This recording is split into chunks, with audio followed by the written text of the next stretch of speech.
के बारे में बता दो। एएसआई क्या है, असिस्टेंट सब इंस्पेक्टर होता है इसके अंदर। इसका ना ऑफिशियल वर्क होता है, ऐसा कोई ना फील्ड वर्क नहीं होता। इसमें क्या होता है कि जो ऑफिसर होते हैं ना उनके पीए बनते हैं, पर्सनल असिस्टेंट।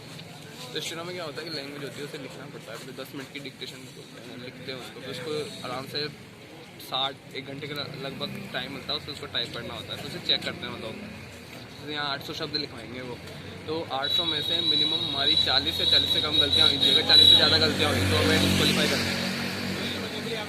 और आप अच्छे हैं? मैं तो क्या नवोदय विद्यार्थियों को पढ़ाता हूँ और इसलिए ज़्यादातर यही वीडियो डालता हूँ, तो इसका ज़्यादा नॉलेज नहीं है। बस यार बहुत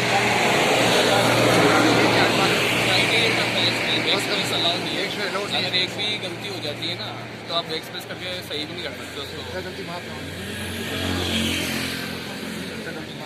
टफ है थोड़ा। 2% पास हो रहे हैं इसमें कितना क्या है, कितना जाना है? इसमें 1400 लगभग पोस्ट है ना? वो एएसआई मिला के 1500 अप्रॉक्स। इसमें 150 समथिंग है ना एएसआई की। तो एग्ज़ाम तो पहले हो गया था, एग्ज़ाम वगैरह हो गया, मार्च में हो गया। अब टाइपिंग है और इसका स्किल टेस्ट है। स्किल टेस्ट है, अगर स्किल टेस्ट में पास हो गए तो पीएचडी है, स्किल टेस्ट में पास हो गए तो पीएचडी है, फिर पीएचडी में पास हो गए तो डीवी है, फिर डीवी के बाद मेडिकल है। आपको अग्रिम शुभकामनाएं। धन्यवाद।